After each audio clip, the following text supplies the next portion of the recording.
বিয়ে কিংবা সন্তানের মা হয়ে গেছেন বলে জীবনে আর কিছু পাওয়ার নেই, এই ভাবনা বন্ধ করুন।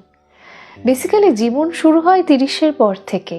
তখন হয়তো দু একটা সাদা চুল মাঝে মাঝে উঁকি দেয়, চোখের কোণে ডার্ক সার্কেল পড়তে শুরু করে, চামড়া কুঁচকে না গেলেও আগের মতো সেই উজ্জ্বলতাটা আর থাকে না ঠিকই।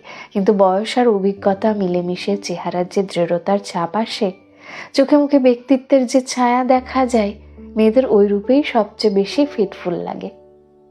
উচ্ছ্বাসের বয়সের সৌন্দর্যের চেয়েও ধীর স্থির বুদ্ধিদীপ্ত চোখ মুখ, কর্মক্লান্ত চেহারা, দায়িত্ব কর্তব্যে মলিন হওয়া হাতটার সৌন্দর্য একটু অন্যরকম হয়, কারণ মেয়েরা তো তখন নারী হয়ে ওঠে। আমাকে কে আর দেখবে, কার জন্য সাজবো, এই মনোভাব বাদ দিন। মাসে 2-1 শখের নেল পলিশটা পরুন, ধূসর ঠোঁটে বাইরে না বেরিয়ে পছন্দের লিপস্টিক লাগান, মাঝে মধ্যে পার্লার ট্রিটমেন্ট করুন আপনার সাধ্যের মধ্যে। দিন শেষে কালি পড়া চোখটায় হালকা করে কাজল দিন, আলগা খোপা করুন। অকেশন ছাড়াও 1-8 দিন পাট ভাঙা শাড়িটা পরুন না, ক্ষতি কি? অত হিসেব করে কি জীবন হয়? সদ্য স্নান সেরে উঠে খোলা চুলে আয়নার সামনে কতদিন দাঁড়াননি বলুন তো? একটু দাঁড়িয়ে নিজেকে দেখুন। 1 কাপ চা হাতে কয়েক মিনিট বারান্দায় বা ব্যালকনিতে নিশ্চিন্তে বসুন।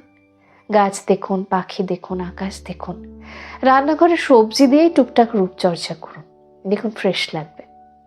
অবসরে সিনেমা দেখুন, বাগান করুন, গান শুনুন, হাতের কাজ করুন। প্রফেশনালি কিছু করার পরিকল্পনা হয়তো ছিল, কিছু শেখার ইচ্ছে ছিল, হয়ে ওঠেনি। আজই শুরু করে দিন, দেখবেন আগের মতো কনফিডেন্স ফিরে পাচ্ছেন। সবসময় স্বামী ছেলে মেয়ের পছন্দসই রান্না না করে সপ্তাহে অন্তত একটা দিন নিজের পছন্দের রান্নাগুলো করুন। বিকেলে বাড়ির এক্সট্রা কাজকর্ম বাদ দিয়ে 2-1 দিন কাছে পিঠে হেঁটে আসুন। একা হলে একাই সই।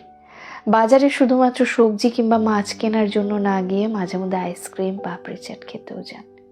আগের মতো টক ঝাল দিয়ে ফুচকা খাওয়ার আনন্দ নিন, দেখবেন মনের কত অবসাদ, চোখের জল গুলে কখন বেরিয়ে গেছে।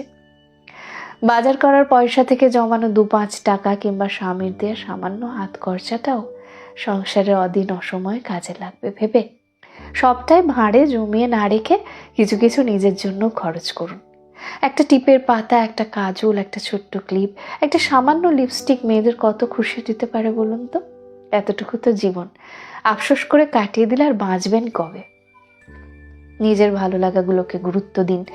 জীবনের প্রত্যেকটা ধাপের আলাদা সৌন্দর্য আছে, আলাদা গুরুত্ব আছে। কি পেলাম না এই ভাবনা সরিয়ে রেখে যতটুকু পেয়েছেন তার আস্বাদ সম্পূর্ণ নেওয়ার চেষ্টা করুন, দেখবেন ভালো লাগছে, অদ্ভুত একটা শান্তি পাচ্ছেন। 24 ঘন্টার মধ্যে নিজের জন্য একটু অন্তত সময় দিন, দেখবেন সংসারের বোঝাটা পিঠ থেকে অল্প হলেও নেমে গেছে। শ্রান্ত ক্লান্ত মনে কোনো কাজ ভালো হয় না, তাই ফ্রেশ হওয়া খুব জরুরি। হোম মেকারদের দায়িত্ব সব থেকে বেশি, তাই যে কোনো মূল্যে নিজেকে ভালো রাখুন, নিজের পরিচর্যা করুন। একটা গাছকে নিয়মিত জল সার দিলে, যত্ন করলে সে ভালো ফল দেয়। তেমনি নিজেকে যদি অনেকটা ভালোবাসেন, ভালো রাখতে পারেন, তবেই আপনি বাকি সকলকে ভালো রাখতে পারবেন। আয়নায় নিজেকে সুন্দর দেখা তৃপ্তিই আলাদা, আর সবসময় অন্যের জন্য নয়, কখনো কখনো নিজের জন্য তো নিজেকে ভালো রাখতে হয়, তাই না?